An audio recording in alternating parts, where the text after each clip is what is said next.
Rahman. Bagaimana kabarnya bunda-bunda? Sehat bun? Alhamdulillah, Masya Allah. Mudah-mudahan saudara-saudara kita yang tidak bisa hadir ke masjid ini, mudah-mudahan kalau yang sedang sakit segera diangkat sakitnya dan diberikan kesembuhan yang sempurna. Amin ya rabbal alamin. Segala puji kita panjatkan kepada Allah Subhanahu wa taala karena dengan limpahan rahmat kasih sayang kepada kita semua sehingga Allah mampukan kita untuk bisa melangkahkan kaki ke majelis ini dalam keadaan sehat walafiat. Salawat serta salam semoga senantiasa selalu tercurah kepada junjungan Nabi besar kita Nabi Muhammad Sallallahu Alaihi Wasallam beserta para keluarganya, para sahabatnya, para tabiin, tak lupa juga kepada kita semua sebagai umatnya yang mengikuti sunnah-sunnah beliau. Baiklah bunda-bunda yang dimuliakan Allah, kita buka kajian hari ini dengan bacaan basmalah, lanjutkan dengan istighfar dan doa mohon keberkahan ya pun kita zikir pagi. Bismillahirrahmanirrahim. Astaghfirullahaladzim, astaghfirullahaladzim, astaghfirullahaladzim. Allahumma inni as'aluka ilma nafi'an wa rizqan thayyiban wa amalan mutaqabbalan. Alhamdulillah. Baik mudah-mudahan rahmat Allah. Alhamdulillah pada kesempatan hari ini Ustadz pemateri telah hadir di Masjid Al-Muhajirin. Kita akan mendengarkan kajian dengan tema Rasulullah membangun negeri. Dipersiapkan catatannya, barangkali ada yang ingin mencatat dan apabila ada yang bawa handphone mungkin disilentkan modenya ya bun ya agar kajian kita berjalan dengan lancar. Kepada Ustadz, mangga dipersilahkan.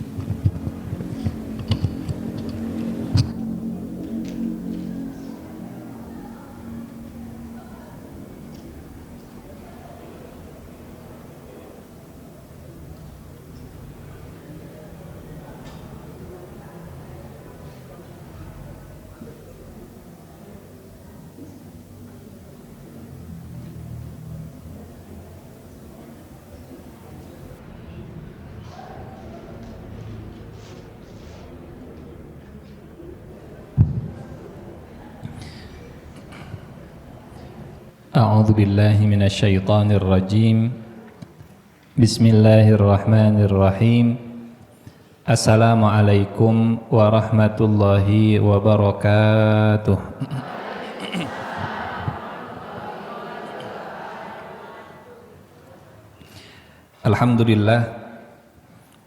Alhamdulillahilladzi arsala rasulahu bil huda wa dinil haqqi liyudhhirahu 'alad dini kullihi wa kafa billahi shahida. Asyhadu an la ilaha illallah wahdahu la syarika lah wa asyhadu anna Muhammadan 'abduhu wa rasuluh. Allahumma salli ala sayyidina Muhammadin wa ala alihi wa ashabihi ajma'in. Allahumma la sahla illa ma ja'altahu sahla wa anta taj'alul hazna idza syi'ta sahla. Allahumma la ilma lana illa ma 'allamtana innaka antal alimul hakim. Allahumma 'allimna ma yanfa'una wanfa'na bima 'allamtana wa zidna ilman wa 'amalan ya rabbal alamin. Amma ba'du. Ibu-ibu salihah, para calon bidadari surga yang berbahagia. Bersyukur Allah Subhanahu wa taala masih mengizinkan kita untuk terus menambah ilmu kita. Mudah-mudahan setiap ilmu yang kita dapatkan jadi ilmu yang bermanfaat.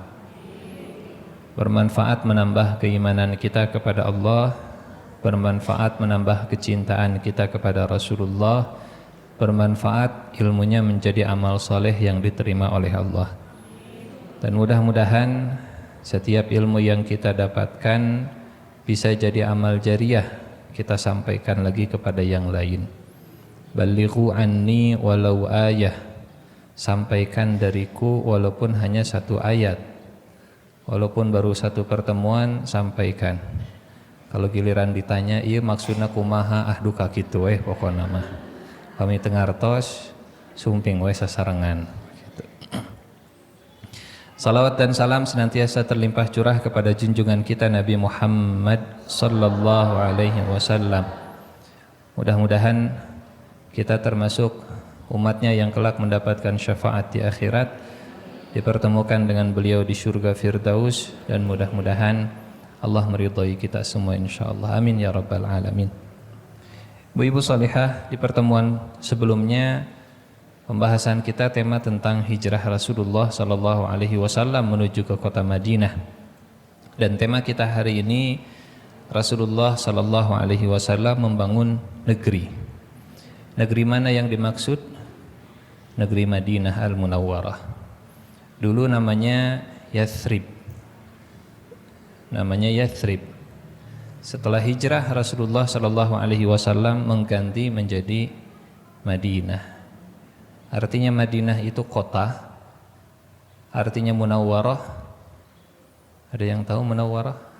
Ayah ibu Munawwarah di dia? Munawwarah dari kata nurun nawwara yunawwiru munawwarun, yang dicahayai, yang diterangi, yang disinari. Jadi Madinah Al-Munawwarah artinya Madinah yang bercahaya, Madinah yang diterangi, Madinah yang disinari. Kalau Makkah Makkah Al-Mukarramah, Makkah yang dimuliakan. Kalau Madinah Al-Munawwarah, yang disinari, yang dicahayai. Kalau Cimahi Al naon hayo. Ya. Sebelum Rasulullah sallallahu alaihi wasallam membangun negeri Madinah, diawali dengan perjalanan hijrah yang begitu luar biasa, karena tidak bisa membangun satu negeri kalau tidak dimulai dengan hijrah penduduk negerinya. Tidak dimulai dengan kesiapan untuk meninggalkan yang buruk, kesiapan untuk meninggalkan masa lalu yang kelam, sulit untuk kita bisa membangun. Di mana-mana kalau kita mau membangun pasti akan dibersihkan dulu. Mau membangun gedung di satu lantai, mau membangun gedung di satu tanah, tapi tanahnya banyak pepohonan, banyak gedung yang rusak, pasti dibersihkan dulu. Dibersihkan kemudian dibangun. At-takhliyah qabla at-tahliyah. Dibersihkan kemudian ditambahkan. Perjalanan hijrahnya Rasulullah sallallahu alaihi wasallam seperti yang kita sampaikan di pertemuan sebelumnya, mudah-mudahan masih ingat, masih ada catatannya. Emut keneh, Bu? Curiga henteu ieu mah. Beliau sampai di kota Madinah akhirnya di hari Senin, ya. Kata Anas bin Malik, Rasulullah sallallahu alaihi wasallam menerangi Yathrib di hari Senin, menerangi Madinah di hari Senin dengan kedatangannya, dan wafatnya Rasulullah sallallahu alaihi wasallam pun di hari Senin. Senin itu hari yang sangat istimewa dalam sejarah kehidupan Rasulullah sallallahu alaihi wasallam. Beliau dilahirkan di hari Senin. Beliau menerima wahyu pertama juga di hari Senin. Beliau hijrah sampai ke Madinah juga di hari Senin. Maka jangan pernah membenci hari Senin. Insya Allah ibu-ibu mah tidak membenci hari Senin. Sami wae begitunya. Mau Senin mau Ahad gitu-gitu kan ya. Nah, beliau tinggal di Kuba selama 4 hari. Apa yang dilakukan selama di Kuba? Beliau membangun Masjid Quba yang jaraknya dari Madinah. Sebetulnya kalau hari ini Quba itu masih masuk provinsi Madinah, tapi dulu yang disebut kota Madinah yang dibatasi. Kalau sekarang Masjid Nabawi itu ada pagarnya, pagar Masjid Nabawi yang bagian luar, halaman Masjid Nabawi yang dipagar. Nah itulah dulu yang disebut dengan kota Madinah. Tapi kalau sekarang kota Madinah, Kuba itu sudah masuk ke kota Madinah. Hari ini dari Kuba ke Masjid Nabawi, istilahnya kalau orang Arab Haram Nabawi, ada Haram Makki, ada Haram Nabawi. Haram Makki artinya Ka'bah, Haram Nabawi artinya Masjid Nabawi. Jaraknya tidak terlalu jauh dari Masjid Kuba ke Masjid Nabawi, sekitar 5 km kurang lebih. Dan hari ini sudah dibangun jalan lurus untuk pedestrian, untuk pejalan kaki. Siapa yang mau pergi dari Masjid Nabawi ke Masjid Quba bisa dengan jalan kaki. Tapi biasanya jamaah umroh atau jamaah haji Indonesia khususnya Kalau ke Masjid Quba itu sekalian City Tour, City Tour. Sekalian keliling di kota Madinah, naik bis, kemudian pertama akan turun di Masjid Quba. Dan Masjid Quba ini masjid yang pasti jadi rute dikunjungi, rute yang harus dikunjungi oleh jamaah umroh. Kenapa rute yang dikunjungi? Ini sudah kita sampaikan pertemuan kemarin? Hah? Walaupun sudah ada mal ingat mau. Belum ya, tenang. Nggak apa-apa, kalaupun sudah kita murojaah lah ya. Kana Nabi sallallahu alaihi wasallam ya'ti Masjid Quba'in kulla sabtin masyian wa rakiban fayusalli fihi rak'ataini. Dulu Nabi Muhammad sallallahu alaihi wasallam mendatangi Masjid Quba setiap hari Sabtu. Ada yang tahu rahasianya kenapa setiap hari Sabtu Rasulullah datang ke Masjid Quba? Karena beliau tiba di hari Jumat di Masjid Quba, beliau mengajak para sahabatnya untuk membangun masjid. Tapi jangan bayangkan masjid saat itu seperti kita harus dicor dulu ke bawah, kemudian harus dikeringkan dulu cor-corannya, kemudian kusen heula atau besi dital dan seterusnya. Enggak. Masjid zaman dulu tidak perlu pakai pondasi, bahkan lantainya juga tanah, pasir. Kemudian atapnya juga tidak seperti kita bagus luar biasa. Tidak perlu ada saluran listrik, saluran AC dan seterusnya, sehingga bisa dibangun dengan mudah, apalagi kalau kerjasama bareng-bareng. Sehingga Masjid Quba ini dibangun dan disolat atau Rasulullah Shallallahu Alaihi Wasallam solat di Masjid Quba Sabtu. Sehingga hari Sabtu itu jadi hari yang istimewa untuk Masjid Quba dan Rasulullah Sallallahu Alaihi Wasallam. Dan kalau bahasa kita dalam tanda petik ya, dalam tanda petik, memperingati berdirinya Masjid Quba ini, maka Rasulullah setiap hari Sabtu rutin rajin mengunjungi masjid ini dengan berjalan kaki atau berkendara. Apa hikmahnya untuk kita? Hikmahnya untuk kita, kalau sudah punya satu amalan, walaupun sederhana, walaupun sedikit, istiqomahkan, teruskan, lanjutkan.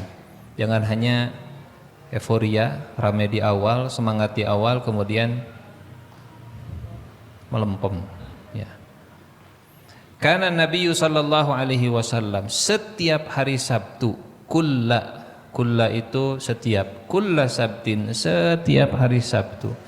Jadi jadwal Rasulullah setiap hari Sabtu sudah diketahui oleh para sahabat. Kalau mau nyari Nabi hari Sabtu di mana? Oh, paling sedang di Kuba. Sami sapertos ibu-ibu. Hari Kamis ibu teh nuju di mana? Oh, nuju di Al-Muhajirin. Nah, gitu. Jadi para sahabat sudah tahu jadwal hariannya Rasulullah sallallahu alaihi wasallam. Pematuh ya istilah orang Sundanya. Kalau satu amalan sudah dimulai, maka istiqomahkan, lanjutkan. Kenapa? Ada amal yang dicintai oleh Allah, ada amal yang lebih dicintai oleh Allah, ada amal yang paling dicintai oleh Allah. Apa amal yang paling dicintai oleh Allah? Yang paling dicintai oleh Allah adalah yang dikerjakan terus-menerus walaupun sedikit, sustainability, berkelanjutan, dawam, continue, istiqomah, mayang dan seterusnya. Walaupun sedikit. Fa inna ahabbal a'mali ila Allahi adwamuha wa in qalla, kata Nabi. Sesungguhnya amal yang paling dicintai oleh Allah adalah yang terus-menerus dilakukan walaupun sedikit. Kenapa ada kata walaupun sedikit? Kenapa Rasulullah sallallahu alaihi wasallam tidak berhenti di kalimat sesungguhnya amal yang paling dicintai oleh Allah adalah yang continue, yang mayang, titik sampai di situ. Kenapa ada tambahan lanjutannya walaupun sedikit? Ternyata yang biasanya paling mudah, paling gampang, paling enteng, paling babari, paling ringan untuk diistiqomahkan adalah yang sedikit, yang remeh, yang ringan, yang receh, yang mudah. Dan kalau setiap bulan kita harus infak 10 juta mah palingan sekali. Entah Ustadz, insya Allah abdi mah setiap bulan infak 10 juta, ada penghasilan abdi 1 miliar sebulan. Aminah jika nu teu yakin tapi. Nah, amin ke nawe teu yakin atuh. Allah mah tergantung prasangka hamba dah. Ya. Kalau penghasilannya misal 7, ya tanggal 7 sudah koma. Infaknya misal setiap bulan genep koma.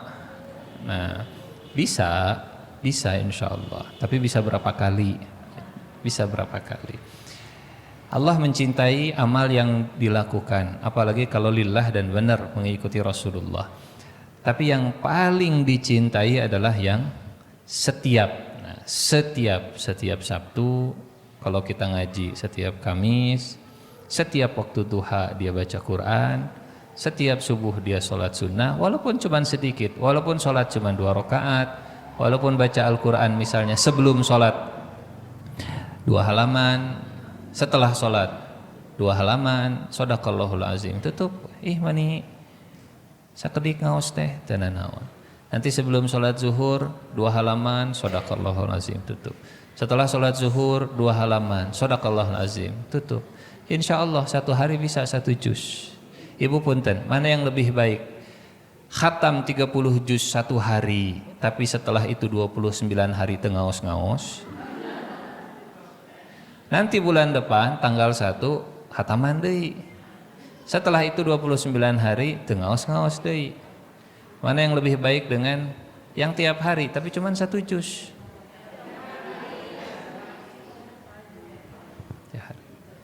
Mana yang lebih baik? Yang berinfak setiap bulan 3 juta tapi setelah itu nggak pernah infak lagi sampai bulan depan? Atau yang infaknya mungkin kecil tapi tiap hari dihitung-hitung mah sebulan teh sami sareng anu 3 juta. Kan sama. Jadi ada amal yang dicintai, ada amal yang lebih dicintai, ada amal yang paling dicintai. Yang paling dicintai adalah yang paling bisa continue, yang paling sering meskipun sedikit.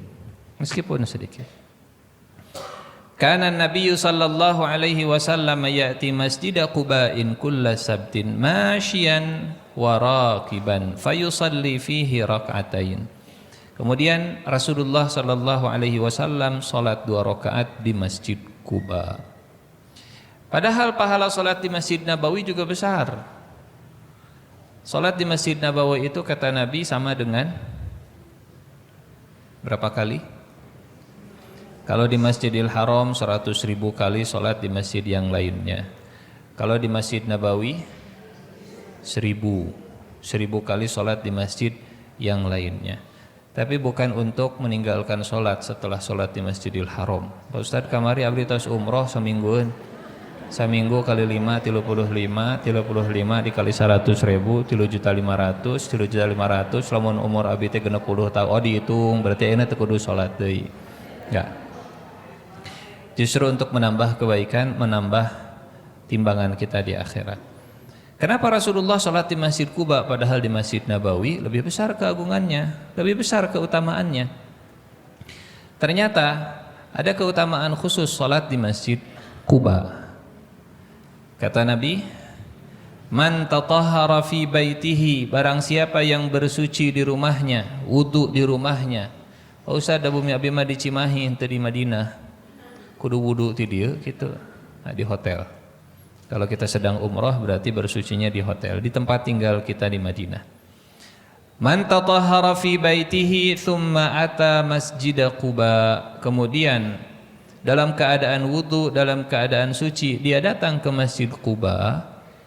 Fa shalla fihi salatan, kemudian dia mendirikan salat di Masjid Quba, kana lahu ka ajri umrah.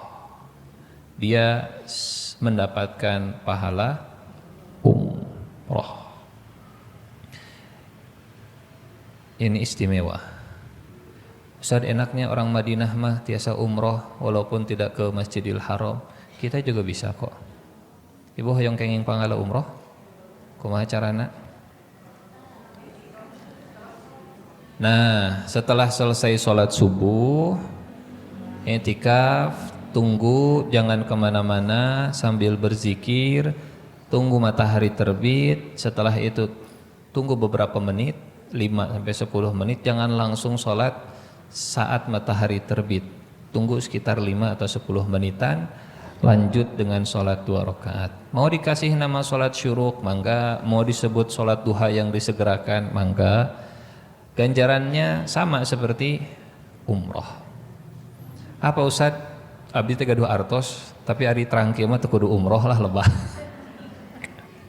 Tetap kalau mau berangkat umroh dan ada rezekinya, berangkat umroh, ya. Man tatahhara fi baitihi thumma ata masjid Quba fa shalla fihi salatan kana lahu ka ajri umrah. Masjid yang pertama dibangun oleh Rasulullah sallallahu alaihi wasallam adalah Masjid Quba. Tapi yang dibangun pertama kali di kota Madinah adalah Masjid Nabawi. Karena Quba saat itu di luar kota Madinah. Nah, kiblatnya menghadap kemana? Kan dibangun masjid, pasti masjid ada kiblatnya. Kiblatnya menghadap kemana, Bu? Ke barat? Kumalamun anu di Amerika kemana? Kiblatnya awal-awal Rasulullah hijrah ke kota Madinah, kiblatnya bukan ke Ka'bah. Kiblatnya ke Masjidil Aqsa, ke Baitul Maqdis. Kalau Rasulullah di Mekah, mudah. Ini Mekah. Ini Baitul Maqdis di utara. Nanti Ibu bisa lihat di Google Maps. Posisi Masjidil Aqsa, posisi Palestina itu di sebelah utaranya kota Mekah. Mekah ke utara ada Masjidil Aqsa. Selama Rasulullah Shallallahu Alaihi Wasallam di Mekah, beliau salatnya di selatan Ka'bah. Jadi Ka'bah ada di depan, Ka'bah ada di utaranya. Beliau menghadap ke Ka'bah, tapi sekaligus menghadap ke Al-Aqsa, menghadapnya ke Al-Aqsa. Nah, setelah Rasulullah Shallallahu Alaihi Wasallam hijrah, kalau ini kan Masjid Aqsa, ini Ka'bah, Madinah ada di mana, Bu? Di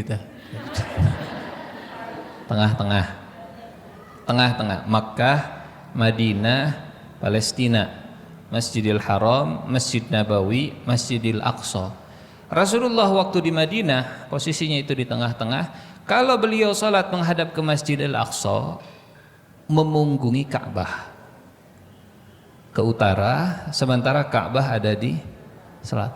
Kalau di Mekah enak, mudah, sekaligus menghadap ke Masjidil Aqsa, sekaligus menghadap ke Ka'bah. Nah, pas hijrah inilah suara hati terdalam Rasulullah Sallallahu Alaihi Wasallam inginnya salat itu menghadap ke Ka'bah, inginnya. Tapi kita lihat bagaimana Allah menggambarkan suasana hati Rasulullah Sallallahu Alaihi Wasallam yang menginginkan salat itu menghadapnya ke Ka'bah. A'udzu billahi minasy syaithanir rajim. Bismillahirrahmanirrahim. Surat Al-Baqarah ayat 144. Qad nara taqalluba wajhika fis samaa'i falanwalliyannaka qiblatan tardaha fawalli wajhaka syatral masjidil haram wa haitsu ma kuntum fawallu wujuhakum syatrah. Sungguh kami sering melihat wajahmu menengadah ke langit, maka sungguh kami akan memalingkan kamu ke kiblat yang kamu sukai. Saat itu yang namanya salat selalu menghadap ke Masjidil Aqsa, ke Baitul Maqdis, sama seperti kiblatnya orang-orang Yahudi. Orang Yahudi mereka kalau ibadah juga sama menghadapnya ke Masjidil Aqsa. Hijrah Rasulullah ke Madinah, ternyata orang Yahudi kiblatnya sama ke Masjidil Aqsa. Awalnya Rasulullah ketika kiblatnya ke Masjidil Aqsa sama dengan orang Yahudi, ini kesempatan untuk berdakwah ke orang Yahudi. Bro, kiblat kita sama, ayo kah dia masuk Islam, sudah ada yang sama nih kiblatnya. Seiring dengan waktu ternyata orang Yahudi keras kepala, mereka menolak untuk beriman karena dianggap bahwa Muhammad tidak layak menjadi nabi karena berasal dari Mekah dan tidak bisa membaca menulis, sementara kami ahlul kitab, sementara kami bisa baca kitab. Muhammad ummi, Muhammad tidak bisa baca tulis. Masa yang bisa baca tulis harus beriman jadi follower ke yang tidak bisa baca tulis? Muncul kesombongannya Yahudi tadi.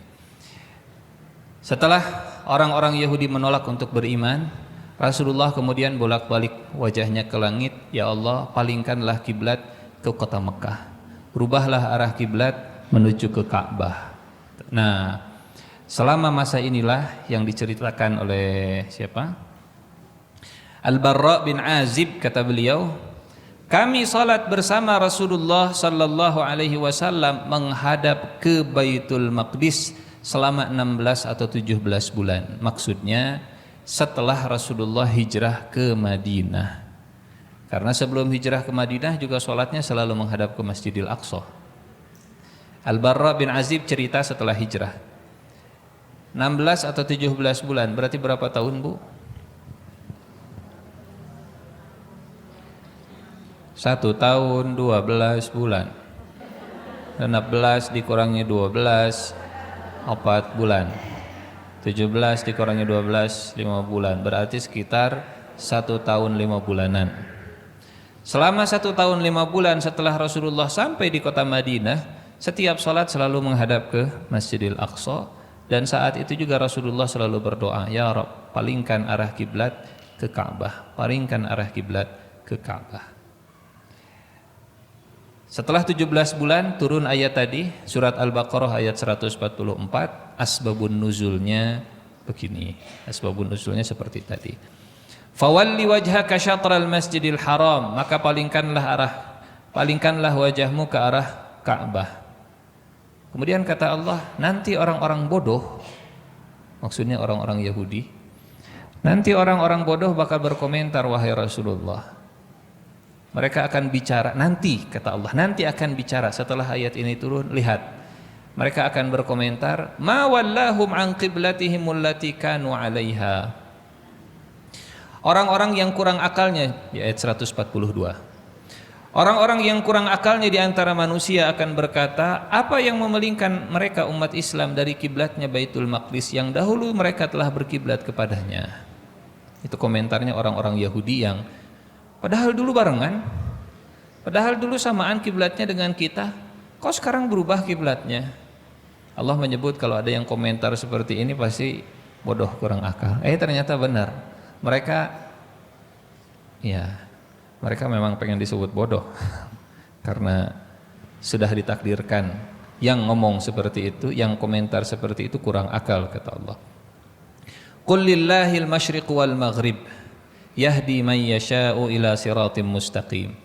Kemudian kata orang-orang mereka, ya, diprovokasi, oh kalian orang Islam berarti sholat kalian selama ini tuh batal, ibadah kalian selama ini hangus, kok kiblat berubah-ubah, kok sholat nggak jelas arahnya. Selama ini kalian ke Baitul Maqdis, sekarang kalian ke Ka'bah, berarti sholat kalian yang menghadap ke Baitul Maqdis itu jadi sia-sia. Kata Allah, wa ma kana Allahu liyudhi'a imanakum, dan Allah tidak akan menyia-nyiakan imanmu. Ayat 143. Yang dimaksud Allah tidak akan menyia-nyiakan imanmu, kata para ulama tafsir, Allah tidak akan menyia-nyiakan sholat yang sudah engkau kerjakan selama menghadap ke Masjidil Aqsa, tidak sia-sia. Contohnya bagaimana? Misal prakteknya, faidahnya untuk kita, hikmahnya untuk kita. Ibu pergi camping. Nah, waktu sholat datang, kiblatnya ke mananya? Untuk melihat matahari mendung, jadi akhirnya pakai handphone. Handphonenya rada rusak, sudah di-kieu-kieu gitu-gitu. Di apa namanya? Dikalibrasi, sudah dikalibrasi masih keneh we. Bismillah, jiga nama kaditu Ka'bah teh. Salat, Allahu Akbar. Ternyata beres salat ada yang ngasih tahu, Bu, tadi salat ke mana? Ke Ka'bah. Ka'bahna di mana? Nya Ka'bah mah di Mekah tuh. Nya ke Ka'bah. Arahnya gimana? Oh, arahnya. Berarti misalnya. Berarti sia-sia salat? Enggak sia-sia insyaallah, karena sudah berusaha, sudah mencoba mencari tahu. Kecuali kalau ibu masih sedang salat misalnya. Misalnya ibu teh sedang bermain ke rumah saudara, malam hari pengen sholat tahajud, sampai ke rumah saudara itu jam 10 malam.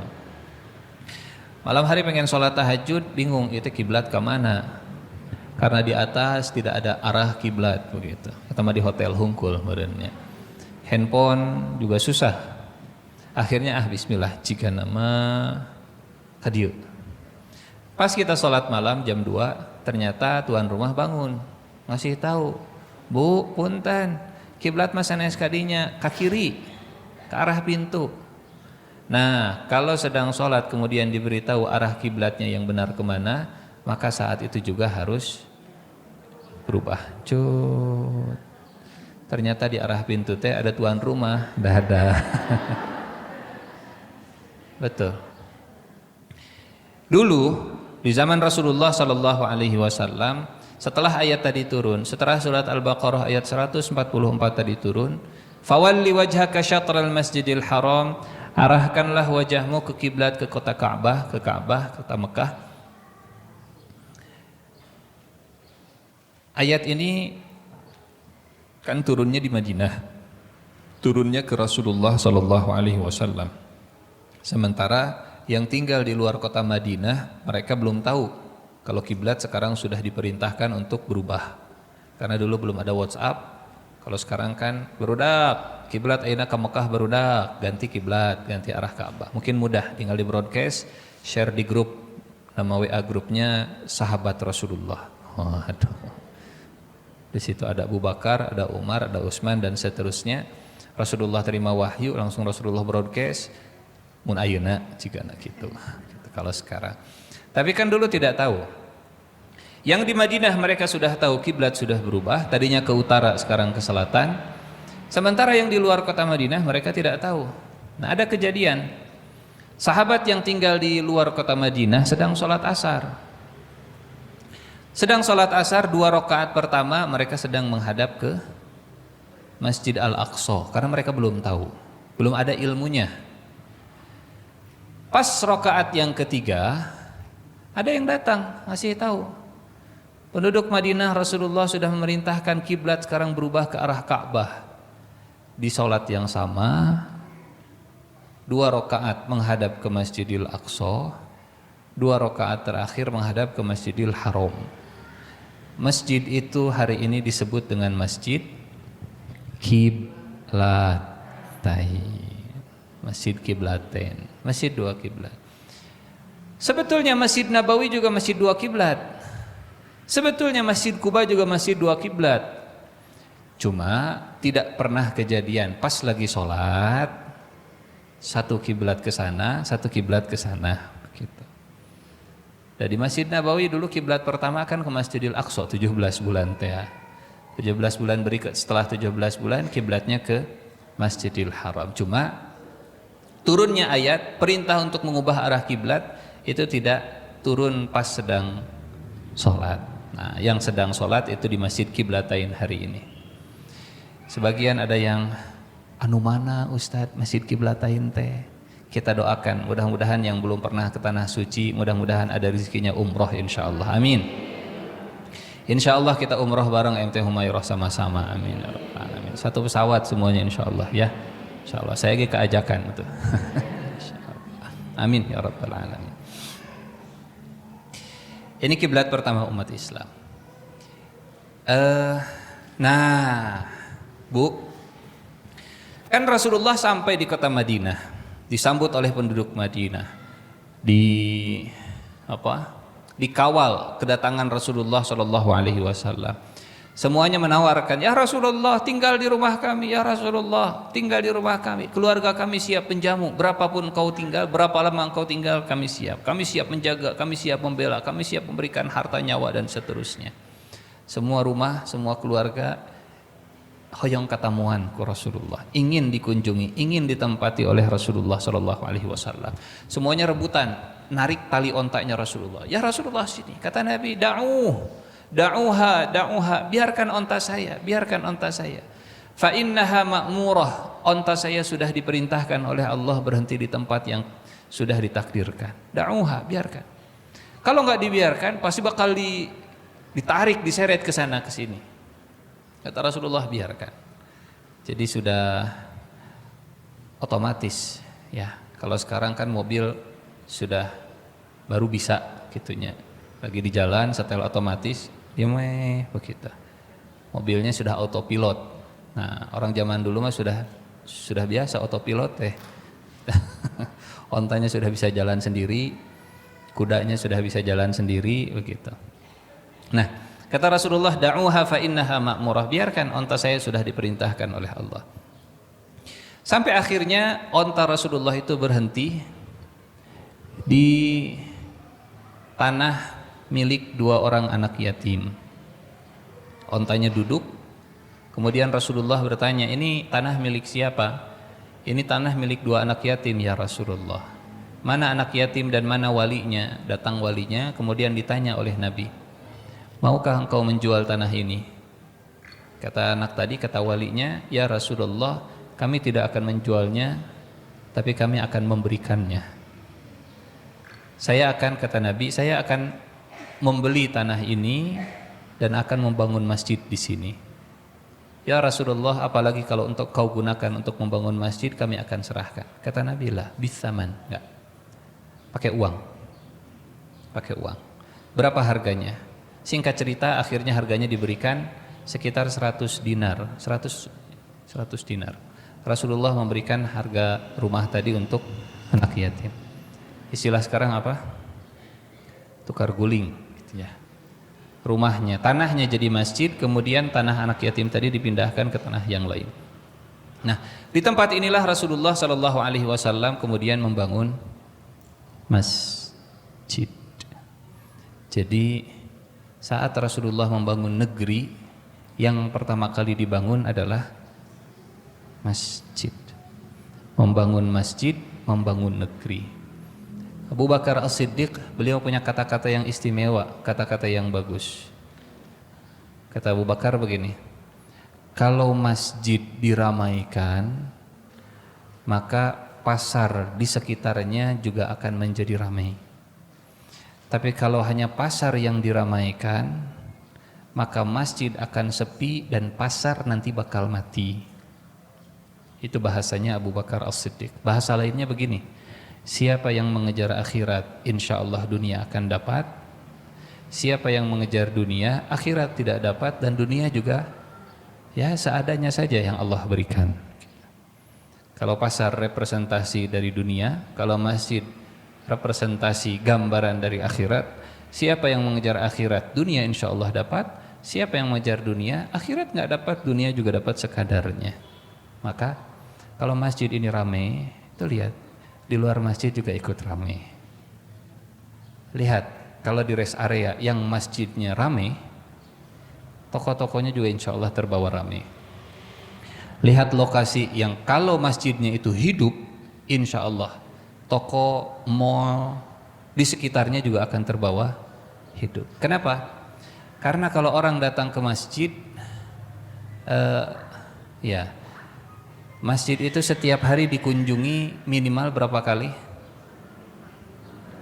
Subuh, zuhur, asar, maghrib, isya, minimal 5 kali.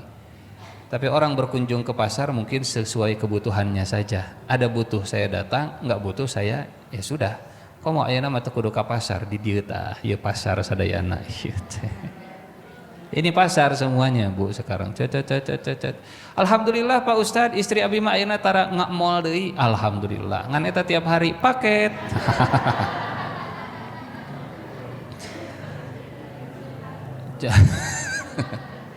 Tara hari jalan-jalan keluar mangan iya jempolna sok jalan-jalan wae. Bu-ibu solihah, hati-hati saat bertransaksi di gadget. Kalau sedang berada di masjid, keluar heula. Tidak boleh jual beli di dalam masjid. Ibu pengen beli pulsa, keluar heula di masjid. Sudah masuk pulsanya, silahkan masuk lagi ke masjid. Ibu pengen pesan ojek online, keluar heula ke masjid. Setelah akad, masuk lagi ke masjid. Mah, listrik CF di bumi tak can dibayar, keluar heula karena misal listriknya sudah bukan yang prepaid, bukan yang postpaidnya. Cat bayar heula keluar masjid, masuk lagi. Mah, pulsa aku habis, beliin dong, keluar heula ke masjid. Pak Ustadz, alhamdulillah kemarin saya bisa etikaf di bulan Ramadan full 10 hari di dalam masjid, untuk ke pasar-pasar. Dan ieu di masjid naki. Memang pasar jadi sepi di Asyrul Awakhir teh begitu kan, jalan jadi rame ke tukang paket kan itu kan. Bukan tidak boleh meramaikan pasar, bukan. Pasar termasuk kebutuhan, tapi yang pertama kali dibangun oleh Rasulullah SAW masjid. Insya Allah masjid makmur, pasar terbawa makmur. Mengejar akhirat, dunia insya Allah pasti bakal dapat. Silahkan cek ya, di mana masjid yang rame, yang makmur, di situ insya Allah pasarnya akan hidup. Saya mah iseng melihat rest area dari Bandung ke Jakarta, nu masjid napang rame na rest area sabaraha. Ningali ternyata toko-tokonya juga lebih hidup di sana. Sekarang dari arah sana ke sini, rest area mana yang paling rame? 19 lewat, 39 lewat, karena suka pakai MPZ soal jadi tidak dibawa. Yang bisa dilewati paling 57, 88, seberapa? Sebelum 88 terakhir. 88, 77 ya. 57, 77, 88. Ya nu bengong utara ke jalan tol sih kan ya. Ala kulli hal. Sampai Rasulullah di Madinah, kemudian kata Nabi, ini tanah siapa? Tanah si fulan anak yatim. Dibeli tanahnya oleh Nabi, kemudian siap-siap dibangun masjid. Pertanyaannya, di mana Rasulullah tinggal? Kan baru datang. Kan dulu tidak ada hotel, tidak ada losmen, nggak ada kos-kosan. Ya Rasulullah abdi kalarasan kedua kamar 40 kos mangga di dia. Setelah Nabi berhenti di rumah di tanahnya anak yatim, ada sahabat Rasulullah namanya Abu Ayyub Al-Ansari yang cerdas, pinter, jeli begitu. Rasulullah sudah turun, langsung diambil barang-barangnya, barang-barang Rasulullah di bagasi, dikeluarkan langsung dicandak ke bumi. Rasulullah nyari, di mana barang saya? Di rumah saya ya Rasulullah. Atau saya di bumi abdi ya Rasulullah. Jadi sebelum keduluan orang lain, ya, sebelum rumahnya ditempati oleh Rasulullah, orang lain ditempati oleh Rasulullah, dibawa dulu barangnya, karena pasti nyari, ya, mengikuti barangnya. Kopernya di mana? Tas di bumi abdi, hayu Rasulullah ke bumi abdi. Datanglah Rasulullah ke rumahnya Abu Ayyub Al-Ansari. Iya Ustadz, bumi Abu Ayyub teh sanes Bu. Ini mah ilustrasi saja, ilustrasi ya mah. Atau hari bumi Abu Ayyub sapertos kieu ge hoyong di bumi Abu Ayyub. Enggak Bu, ini ilustrasi saja ya Bu ya. Abu Ayyub punya rumah 2 lantai. Datang Rasulullah, kemudian kata Rasulullah SAW, Abu Ayyub, saya ingin tinggal di lantai bawah, Anda silahkan di lantai atas. Awalnya nurut, tapi lama-lama Abu Ayyub gak enak juga. Ya Rasulullah, masa kepala Rasulullah diinjak kaki kami di atas, engkau di bawah, asa teu tega nih. Setiap Abu Ayyub naik ke lantai atas itu selalu jalannya di pinggir gitu, mepet tembok. khawatir kakinya ada di atas kepala Rasulullah Shallallahu Alaihi Wasallam. Adab yang begitu luar biasa. Padahal pada tidak berdosa, tidak berdosa. Kalau ada di atas begitu ya, tidak berdosa sama sekali. Tapi adab dan penghormatan yang luar biasa sehingga mepet pinggir kalau naik ke atas. Sampai akhirnya kata Abu Ayyub, ya Rasulullah, kami nggak nyaman kalau terus di atas, Anda di bawah. Kami nggak nyaman kalau kaki kami ada di atas kepala Anda. Kata Rasulullah, wahai Abu Ayyub, saya ini sering kedatangan tamu. Saya khawatir kalau tamu datang mengganggu nanti. Kalau Anda di atas kan insya Allah tidak akan terganggu. Kata Abu Ayyub, nggak apa-apa ya Rasulullah. Tidak masalah, kami tidak pernah terganggu dengan Anda dan siapapun yang ingin datang kepada Anda. Anda silahkan di atas ya Rasulullah. Akhirnya karena didesak terus-terusan, tuan rumah juga minta, Abu Ayyub minta, akhirnya Rasulullah naik ke atas. Oh iya, ada kejadian begini, waktu Rasulullah di bawah. Pernah di musim, waktu itu sedang musim dingin, dispensernya jatuh. Cara orang mah dispenser gitu ya. Wadah airnya tumpah sampai basah, dan karena tidak ada elap, satu-satunya elap yang ada selimut. Selimutnya dipakai untuk mengeringkan air yang tumpah. Malam itu Abu Ayyub tidur kedinginan. Yang penting kata Abu Ayyub, yang penting jangan sampai air netes ke Rasulullah, khawatir mengganggu Rasulullah di bawah yang sedang tidur. Celak, tiba-tiba bangun. Begitu luar biasa Abu Ayyub menghormati Rasulullah Sallallahu Alaihi Wasallam. Sampai akhirnya setelah diminta berkali-kali, Rasulullah naik ke atas. Dan Abu Ayyub setiap masak, setiap kali masak Rasulullah itu disuguhkan, silahkan ya Rasulullah. Pertama kali makanan itu disuguhkan ke Rasulullah. Setelah disuguhkan Rasulullah makan, kemudian giliran Abu Ayyub. Abu Ayyub dan istrinya selalu mencari, tadi tangan Rasulullah ada di mana ya? Oh di dia siga nama. Mereka mengambil makanan bekas tangan Rasulullah Sallallahu Alaihi Wasallam dengan niat mudah-mudahan ada barokah di sana.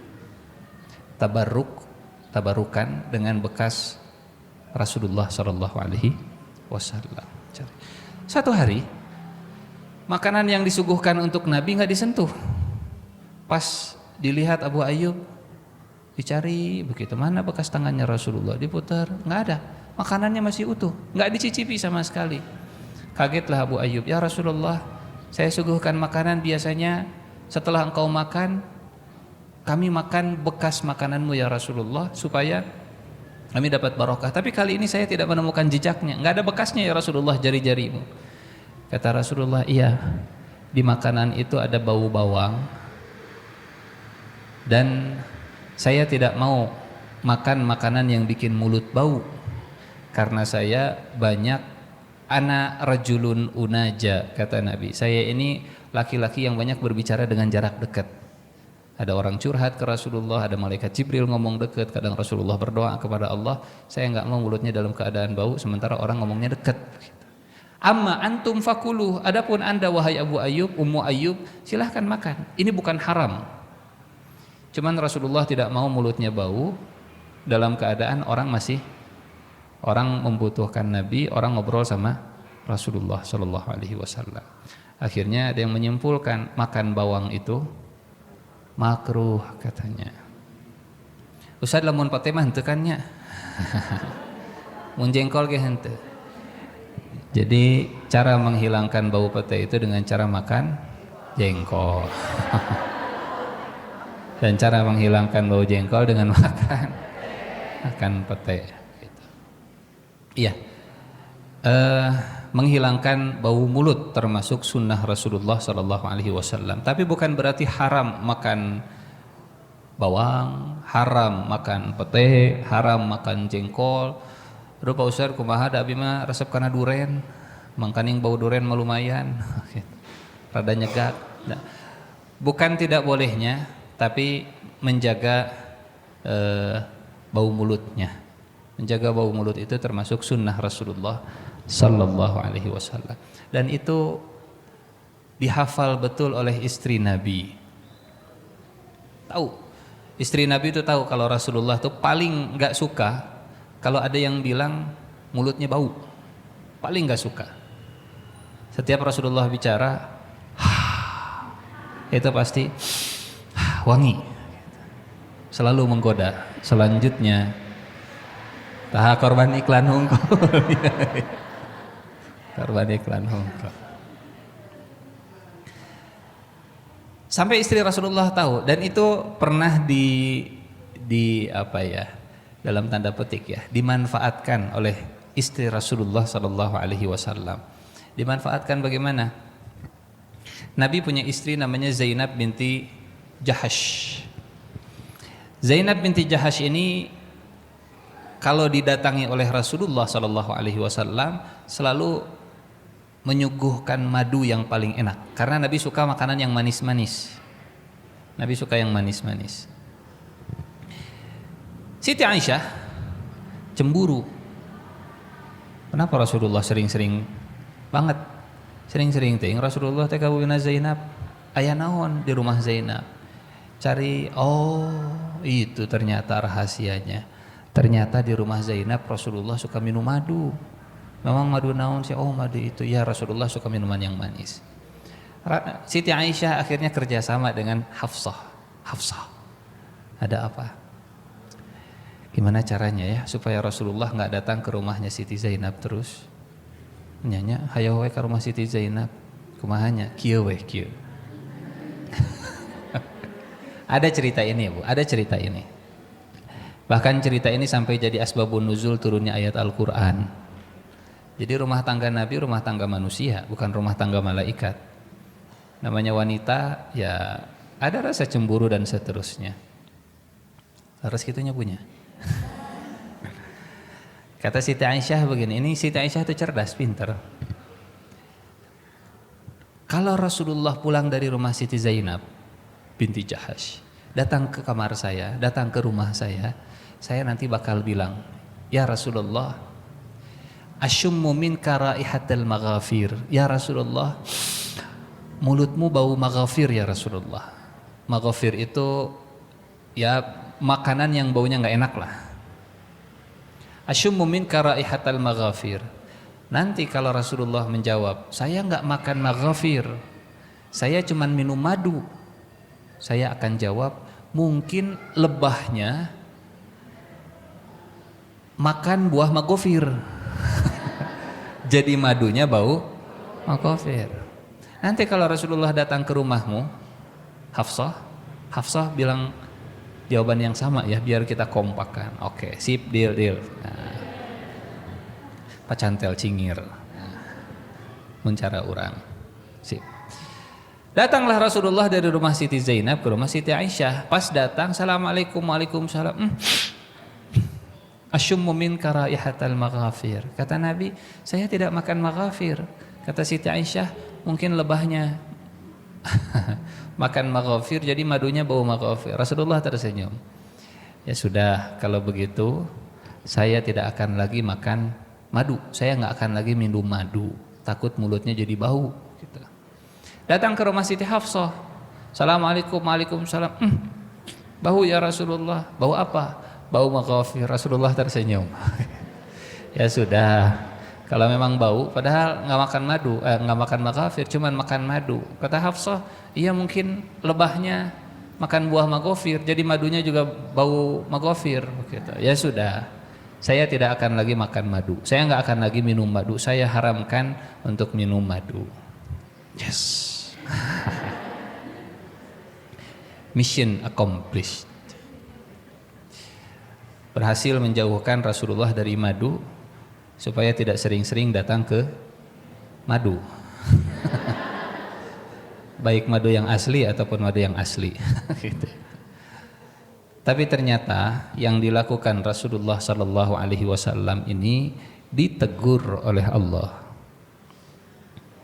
Nah, turunlah tegurannya surat Tahrim. A'udzu billahi minasy syaithanir rajim. Ya ayyuhan nabi, wahai nabi, Lima tuharrimu ma ahallallahu lak. Kenapa Allah mengharamkan yang Allah halalkan? Wahai Nabi, jangan haramkan madu padahal Allah sudah menghalalkan. Tabtaghi mardata azwajik. Engkau mengharamkan yang sudah halal karena engkau mencari kesenangan hati istrimu, supaya istrinya ridho, engkau haramkan yang halal. Ditegur Rasulullah SAW. Wallahu ghafurur rahim. Dan Allah Maha Pengampun lagi Maha Penyayang. Ditegur Nabi gara-gara mengharamkan yang halal demi membahagiakan istrinya. Pun sebaliknya tidak boleh. Mengharamkan yang halal tidak boleh, menghalalkan yang haram juga tidak boleh. Pak, naon Bu?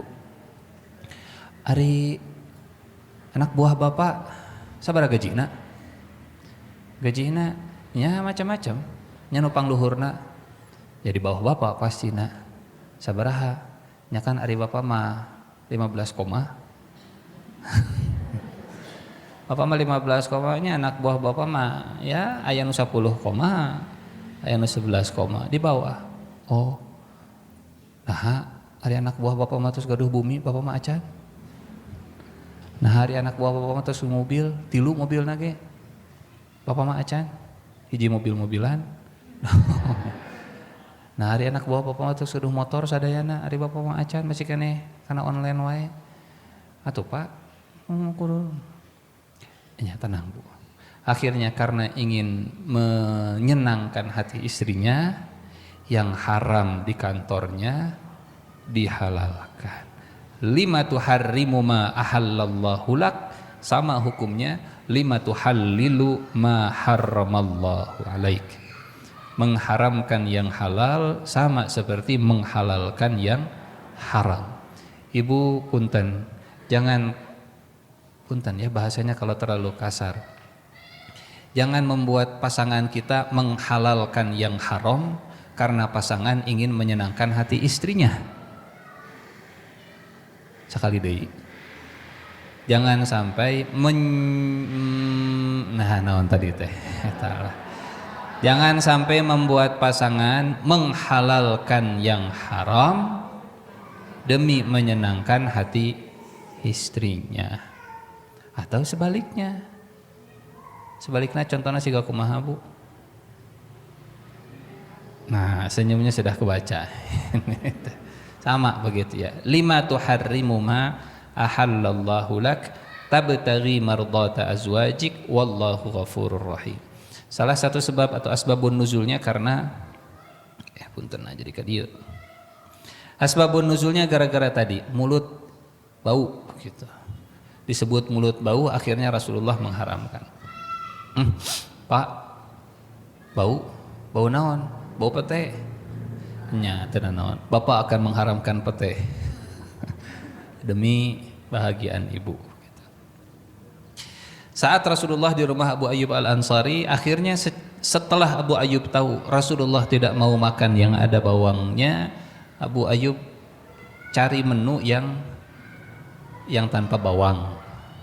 Asal makanannya dimakan Rasulullah, dan Abu Ayyub dengan keluarga mendapat barokah dari makanan bekas Rasulullah Sallallahu Alaihi Wasallam. Jadi setelah masak disimpan di nampan, disuguhkan ke Nabi, disisakan oleh Nabi buat keluarga Abu Ayyub, dicari bekasnya.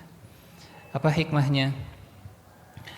Mencari barokah dengan bekas-bekas Rasulullah Sallallahu Alaihi Wasallam dibenarkan dan tidak disalahkan oleh Nabi. Ustadz, atau enak Abu Ayyub dan para sahabat mah ada bekasnya. Dulu rambut Rasulullah pernah jatuh, diambil oleh sebagian sahabat, Ummu Sulaim, disimpan di dalam wadah. Nah, setiap ada yang sakit datang ke Ummu Sulaim, Ummu Sulaim saya minta air, tolong campurkan dengan rambutnya Rasulullah, nanti airnya saya minum. Itu anggota tubuh Rasulullah.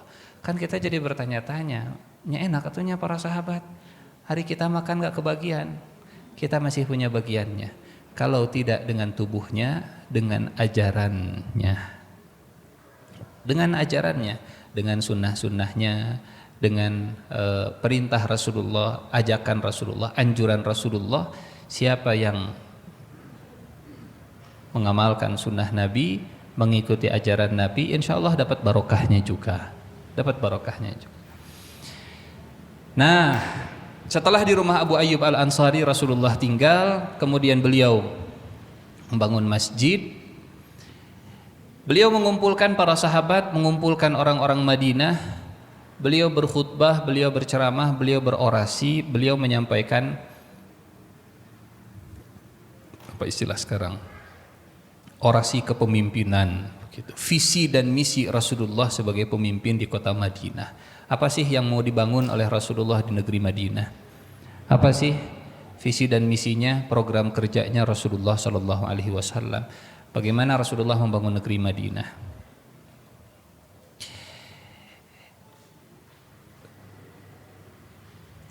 Bu Ibu Solehah, berkumpul orang-orang Madinah. Kemudian Rasulullah Shallallahu Alaihi Wasallam menyampaikan kalimat ini. Ini kata Anas bin Malik atau Abdullah bin Salam.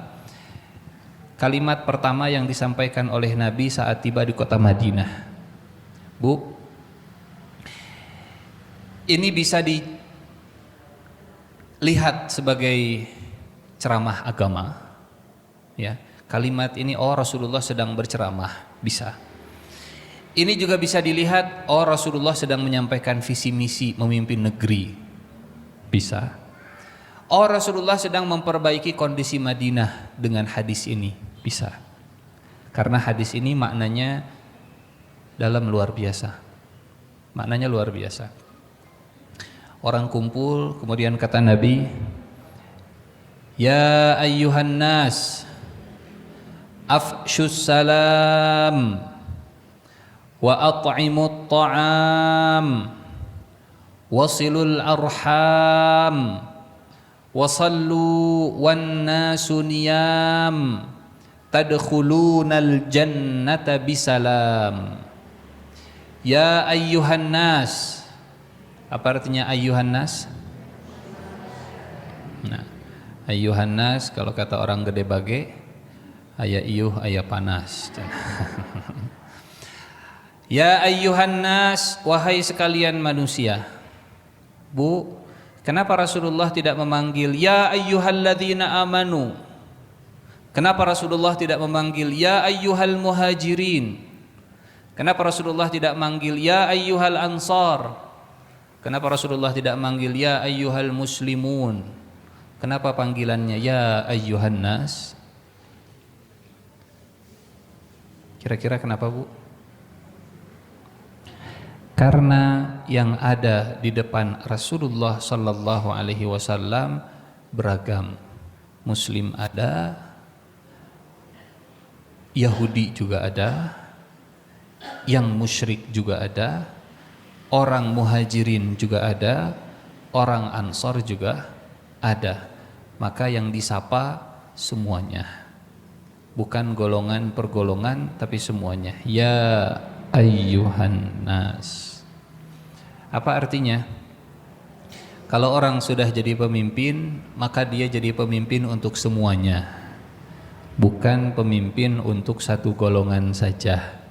Walaupun Rasulullah berasal dari golongan Mekah, walaupun Rasulullah berasal dari muhajirin, walaupun Rasulullah sebagai pendatang dari kaum muslimin, dari mukminin, tapi Rasulullah tidak menyapa ya ayyuhal muhajirin, yang tidak muhajirin tidak ayyuha. Rasulullah menyapa semua, ya ayyuhan nas.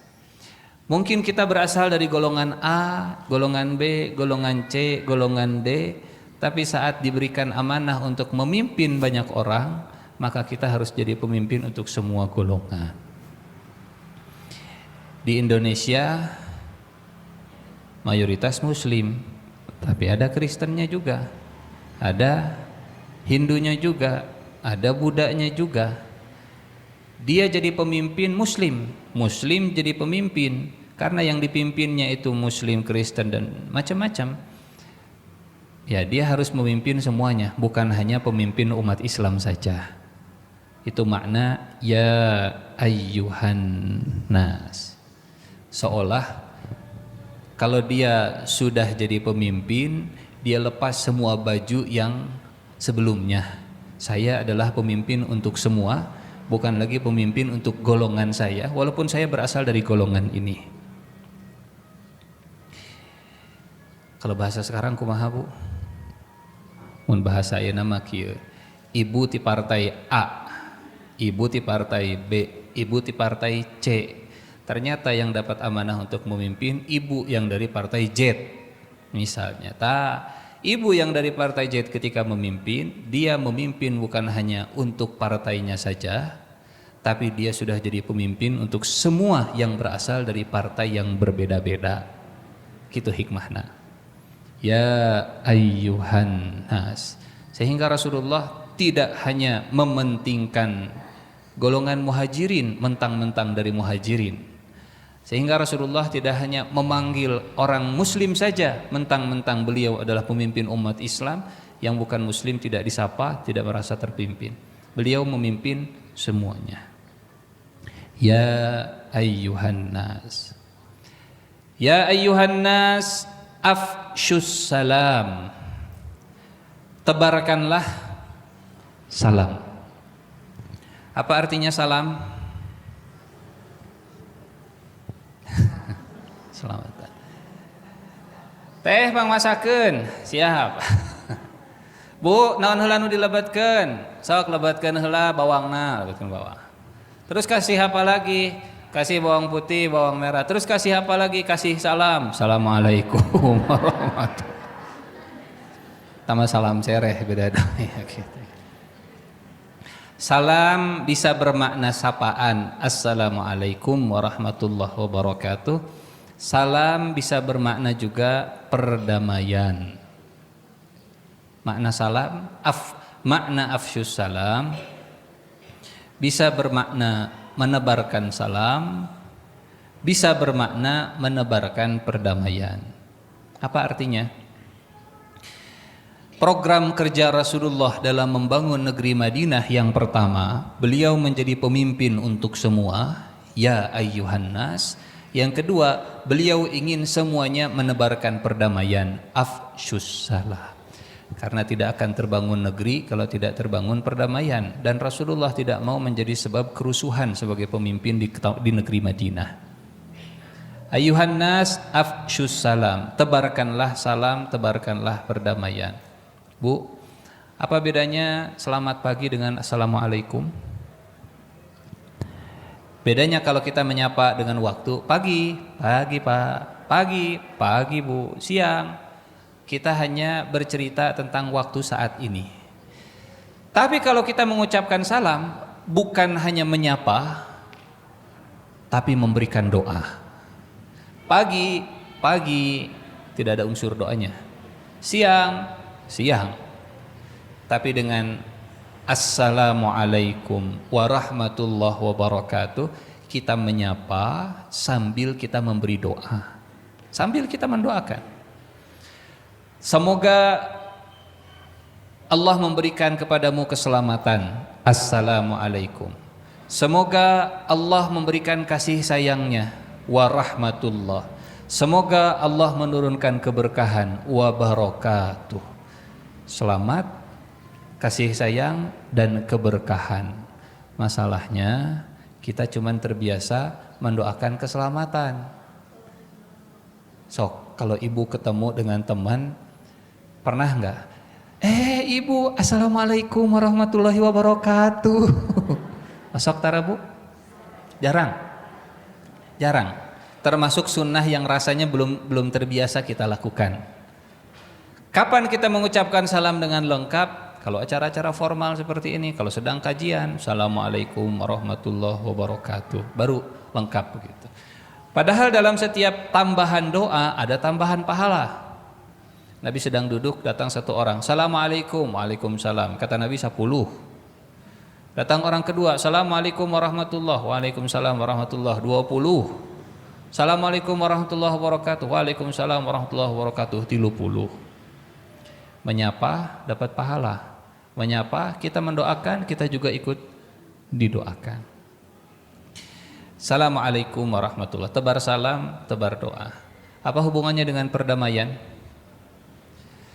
Siapa yang terbiasa saling mendoakan, insya Allah akan muncul kedamaian. Ibu ketemu, insya Allah damai, asal saling mendoakan. Ketemu dengan si fulan, ketemu dengan fulanah, pas ketemu saling mendoakan, Assalamualaikum warahmatullahi wabarakatuh. Dia mendoakan kita, Waalaikumsalam warahmatullahi wabarakatuh. Damai insya Allah. Tapi hutang mah tetap kudu dibayar.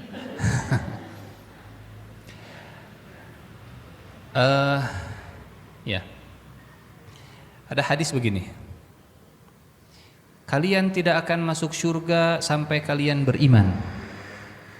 Dan kalian tidak akan sampai pada puncak keimanan sampai kalian saling mencintai. Masuk surga harus beriman, beriman saling mencintai. Kata Nabi, maukah kalian aku tunjukkan satu amal? Maukah kalian aku ajarkan satu amal yang kalau kalian amalkan kalian akan saling mencintai? Mau ya Rasulullah. Kata Nabi, afshus salama bainakum. Menebarkan salam melahirkan saling cinta. Saling cinta memunculkan keimanan. Keimanan insya Allah jadi modal masuk surga. Jadi walaupun ada perbedaan, kalau ketemu sesama muslim ucapkan salam. Si fulan partainya A, si fulan partainya B, sama-sama sholat di masjid, kalau ketemu tetap Assalamualaikum warahmatullahi wabarakatuh. Si fulan pilih presiden A, si fulan pilih presiden B, kalau ketemu sama-sama muslim, sama-sama sholat, Assalamualaikum warahmatullahi wabarakatuh. Membangun negeri dimulai dengan perdamaian. Bagaimana perdamaian bisa muncul? Saling sapa, saling doa, kalau ketemu saling mendoakan. Bahkan Bu, Nabi kalau salam itu luar biasa. Ada orang kalau salam itu cuman alisnya. Assalamualaikum. Salam. Alis nawe nu naik. Memang doa terucap, alis naik gitu. Assalamualaikum. Kumaha Bang? Alhamdulillah. Bari hidung rada naik. Tapi bagaimana Rasulullah ketika salam? Mudah-mudahan bisa jadi contoh untuk kita semua. Kata para sahabat, Nabi kalau salam, pertama, badannya akan menghadap ke orang yang akan diajak salam. Seluruh badannya. Jadi bukan hanya kepalanya. Assalamualaikum. Ada Mang? Sehat. Apalagi cuman mata.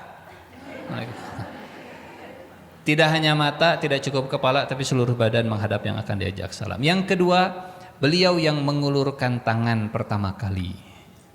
Ibu, kalau tangan itu dari mana sampai mana? Kalau dalam bab potong tangan buat orang yang dihukum mencuri, tangan itu dari sini sampai sini. Faqta'u aydiyahuma, potonglah tangan pencuri sampai mana? Sampai sini.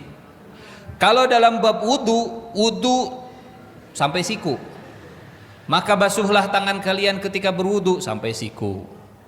Dalam bab hukuman potong tangan sampai sini, dalam bab wudu tangan sampai sini, tapi kalau salam sampai mana? Kieu. Atau begini? Dari ujung jari sampai pergelangan. Setiap Rasulullah bertemu, beliau yang pertama mengulurkan tangan, Assalamualaikum. Mata menatap mata, wajah penuh dengan senyuman, beliau yang mengulurkan pertama kali. Dan kalau sudah bermusafahah, kalau sudah salaman, kata para sahabat, beliau akan jadi orang pertama yang mengulurkan tangan, dan beliau akan jadi orang terakhir yang menarik tangannya. Selama tidak dilepaskan oleh sahabat, maka Nabi tidak akan melepaskan. Kalau sahabat sudah merenggangkan, maka Rasulullah pun akan merenggangkan tangannya. Dalam musafahah itu, dosa-dosa yang sedang bersalaman berguguran, hutang tidak. Bisi, alhamdulillah Ustaz, hutangnya sudah lunas karena tadi sudah salaman.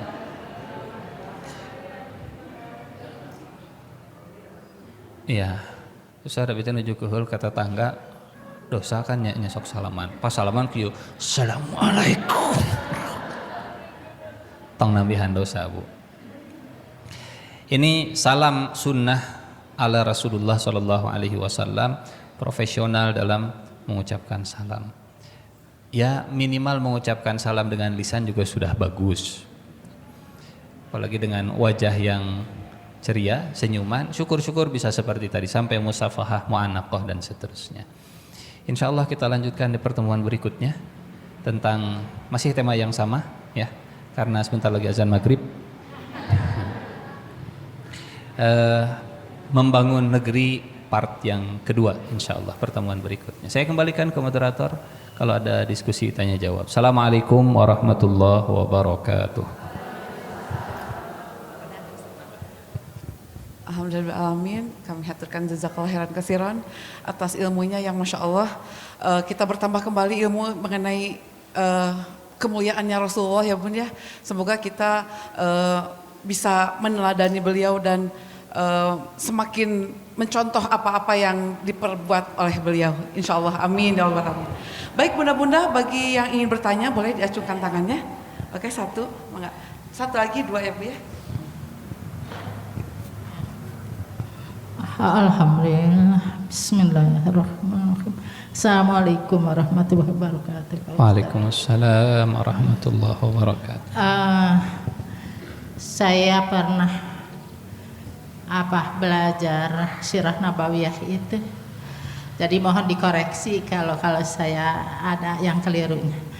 Bahwa Rasulullah itu membangun masjid pertama di Masjid Kuba, lalu melaksanakan sholat Jumat. Jadi pertama kali sholat Jumat itu dilaksanakan di Kuba. Apa saya keliru Pak Ustadz? Tadi Pak Ustadz kalau hari Sabtu betul, ya alhamdulillah juga gitu. Tapi saya sholat di Masjid Kuba, wudhunya bukan di masjid Kuba, soalnya kan dari Masjid Nabawi dari jam 3 kan Pak Ustadz ya. Dari jam 3 sampai ke sholat subuh, lalu kemudian isyraq ya batal. Kelamaan gitu kan, dari setelah isyraq baru kami ke Masjid Kuba, otomatis wudhunya di Masjid Kuba. Apa saya dapat pahala umroh Ustaz. Jadi ada khawatir juga, jadi pengen lari lagi, balik lagi ke sana gitu, pengen ngulang. Itu saja, terima kasih. Assalamualaikum warahmatullahi wabarakatuh. Dan alhamdulillah setiap hari saya Pak Ustadz ke sana menyempatkan diri.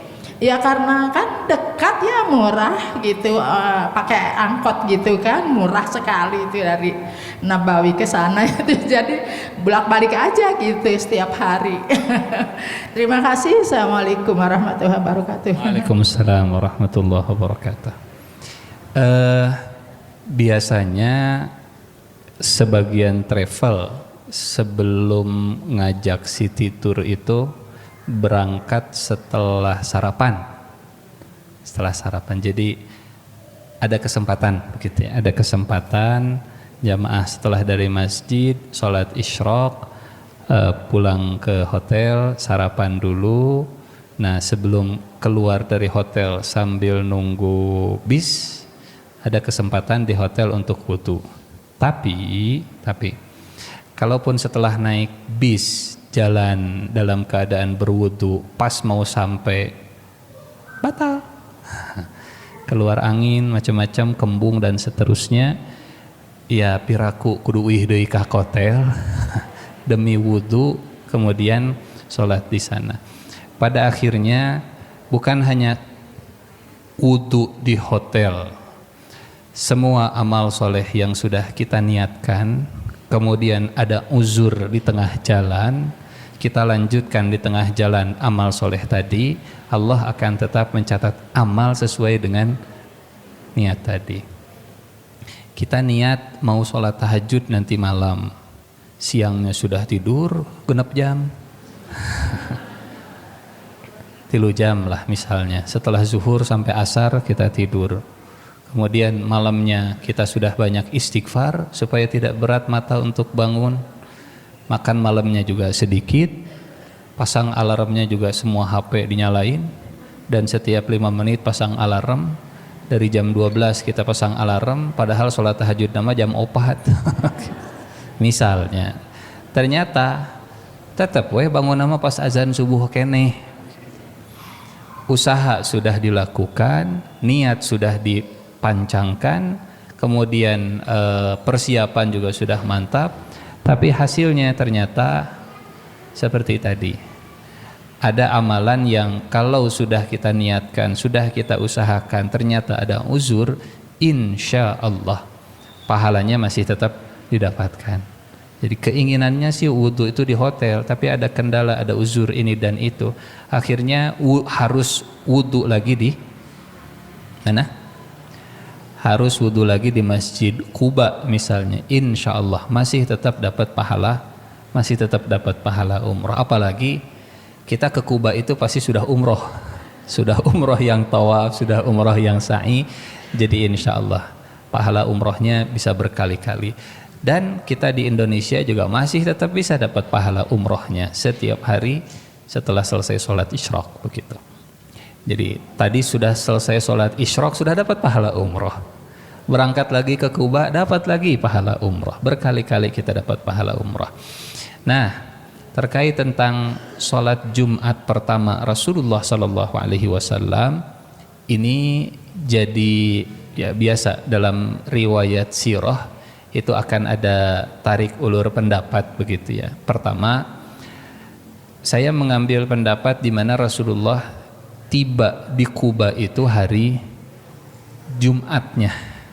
Tibanya di hari Jumat, kemudian beliau membangun masjid begitu ya, membangun masjid dan beliau sholat pekan depannya atau setelahnya, kemudian sholat Jumat pekan depannya. Jadi bukan di ini sekali lagi ya, kalaupun ada perbedaan pendapat tidak masalah, nggak masalah.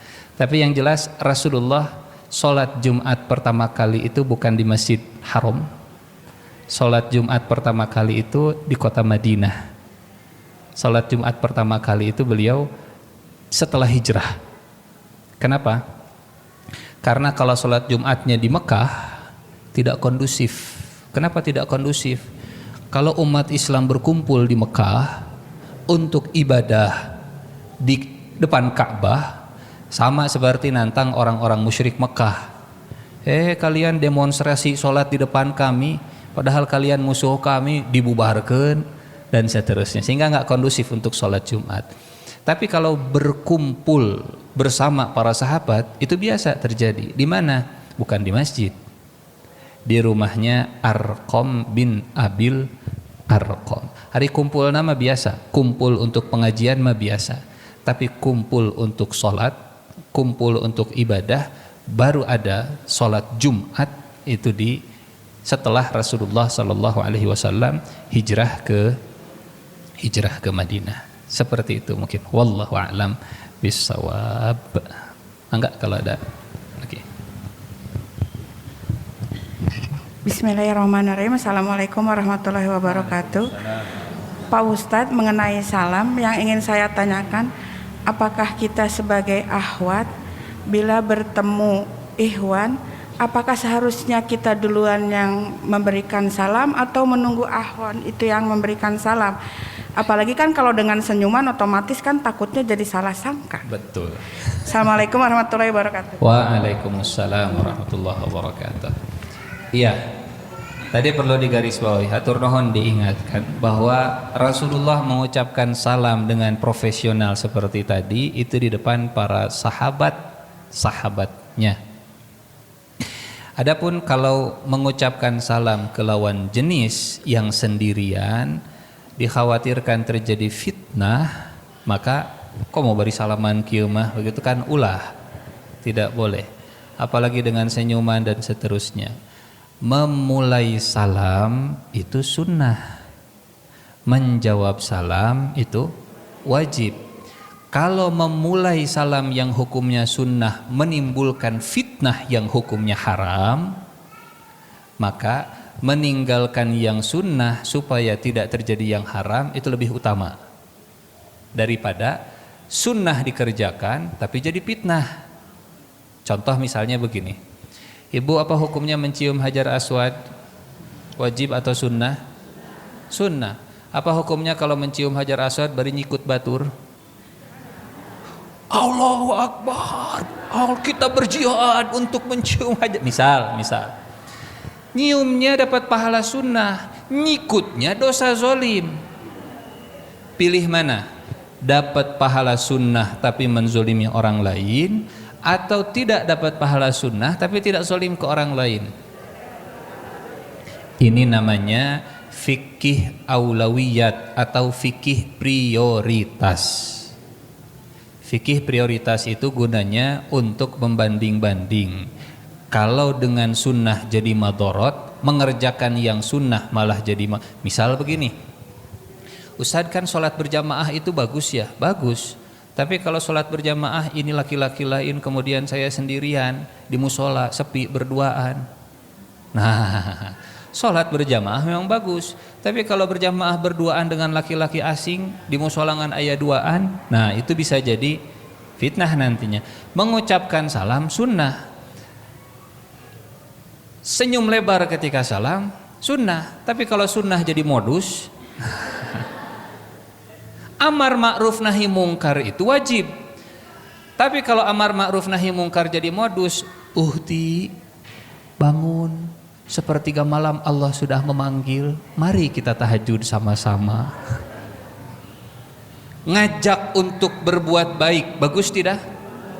Berpahala tidak?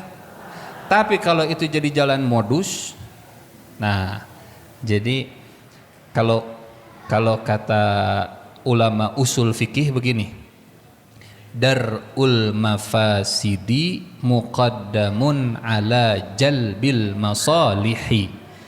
Menjauhkan mafsadat itu lebih diutamakan daripada mendapatkan maslahat. Maksudnya gimana? Kalau dikerjakan jadi madorot, kalau tidak ditinggalkan jadi maslahat, walaupun di sini dapat pahala, di sini tidak, mendingan tidak daripada jadi madorot. Jadi iya, pertimbangan mana amal yang prioritas itu juga penting. Dalam bab hijrah kemarin, berani itu bagus. Tapi kalau berani akhirnya dakwah Rasulullah, agama Islam itu jadi jadi diserang, dihancurkan, ya, maka Rasulullah memilih hijrahnya dengan strategi sembunyi-sembunyi, menginap di Gua Sur 3 hari 3 malam, kemudian pakai jalan yang macam-macam. Sementara Umar bin Khattab waktu hijrah terang-terangan, pernah kita sampaikan ya, Umar bin Khattab sampai nantang, siapa yang istrinya mau janda, siapa yang ibunya mau kehilangan, siapa yang anaknya pengen jadi yatim, cegat Umar bin Khattab mau hijrah, dek paeh cegat orang. Tapi Rasulullah nggak begitu. Siapa yang lebih berani, Rasulullah atau Umar? Kalau memang Rasulullah lebih berani, kenapa nggak pakai cara Umar? Atau lebih nantang daripada Umar? Jadi ada yang dipertimbangkan oleh Rasulullah, dan mempertimbangkan amal seperti tadi juga termasuk sunnah. Maka kalau tadi dengan lawan jenis dikhawatirkan ada fitnah, lebih baik yang sunnahnya tidak dikerjakan, yang sunnahnya tidak dilakukan, karena mengucapkan salam sunnah. Kecuali kalau lawan jenisnya itu anak kecil. Ibu mengucapkan salam ke siapa misalnya? Ke anak SD laki-laki, Assalamualaikum, Waalaikumsalam, insya Allah tidak jadi fitnah. Atau misalnya ibu mengucapkan salam ke bapak-bapak yang sudah sepuh, jadi fitnah mual. Boa. Kan tidak pernah tahu begitu ya. Wallahu a'lam bishawab. Itu mungkin. Mangga.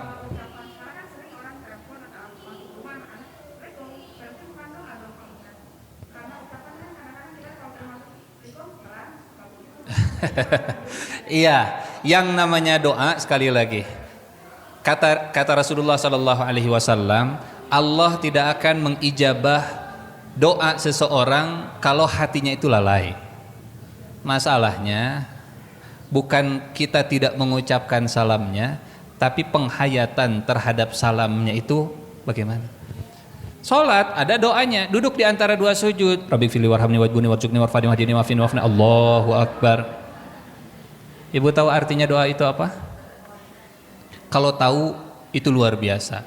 8 doa kita minta. Tapi kan orang mah nyadar sholat teh pas takbiratul ihram dan pas tahiyat, geningan beres. Tadi pas duduk di antara dua sujud ngadoa naonnya, duka rakaat kasabaraha ieu teh. Untung kita sholatnya sehari cuma 5 kali. Kabayang kalau Isra Mi'raj, kata Allah 50 kali, siap 50 kali. Sehari kita 24 jam. Berarti sholatnya setiap setengah jam. Anu 5 kali wae 4 rakaat teh bingung itu rakaat 3 rakaat 4. Komo lamun 50 kali. Eta 3 genep 3 7. Eta 4 hiji atau 4 2 begitu. Setelah 4 2 teh ieu teh rakaat 3 rakaat 4. Alhamdulillah salatnya 5 kali. Jadi semua doa termasuk salam saat kita ucapkan, Allah akan mengijabah doa dari hati yang tidak lalai. Dari hati yang Allah akan mengijabah doa dari hati yang dia faham apa yang dia ucapkan, menghayati apa yang dia lafalkan, mengerti apa yang dia minta kepada Allah Subhanahu wa taala. Jadi saat kita menyapa teh, saya akan mendoakan Assalamualaikum. Hukum menjawabnya bagaimana? Wajib atau sunnah? Wajib, kecuali kalau sedang sholat atau kalau sudah mati. Assalamualaikum ya ahlal kubur, tong dijawabnya. Keun we ucapkan salam. Bisi kabur kapok assalamualaikum, aya nu waalaikumsalam, moal deudeuyeun. Atau sedang sholat karena pas ngajinya ngantuk meureun, menjawab salam teh wajib. Assalamualaikum warahmatullahi wabarakatuh. Waalaikumsalam. Saat sholat dan ya tadi salam ke ahli kubur. Wallahu alam bissawab. Alhamdulillahirrahmanirrahim. Barakallahu fiik Ustaz. Sekali lagi hatur nuhun atas ilmunya hari ini. Semoga ilmu yang disampaikan menjadi amal jariah untuk Ustaz dan untuk kita semua. Mudah-mudahan ilmu yang dapatkan hari ini menambah keimanan kepada Allah Subhanahu wa taala. Amin ya Allah ya rabbal alamin. Kita doakan Ustaz semoga senantiasa diberikan kesehatan dan diberikan kemudahan dalam perjalanan dakwahnya. Amin ya Allah ya rabbal alamin. Bunda-bunda, insya Allah untuk pekan depan akan kembali hadir Ustadz Andri Al-Jihad mengenai Tazkiyatun Nufus. Kami kembali menunggu kehadiran bunda-bunda di masjid ini. Semoga semuanya diberikan kesehatan ya Bun, untuk bisa kembali bertalabul ilmi bersama. Kemudian untuk infak karpet, kami masih membuka infak dari bunda-bunda sekalian. Mangga bila berkenan bisa disalurkan di meja depan. Mungkin itu saja untuk kajian hari ini. Alhamdulillahirrahmanirrahim. Marilah kita tutup dengan hamdalah dan doa kafaratul majelis. Alhamdulillahirrahmanirrahim. Subhanakallahumma wa bihamdika asyhadu alla ilaha illa anta astaghfiruka wa atubu ilaih. Kami mengucapkan terima kasih dan mohon maaf apabila ada salah dan kekurangan. Wabillahi taufiq wa hidayah. Assalamualaikum warahmatullahi wabarakatuh.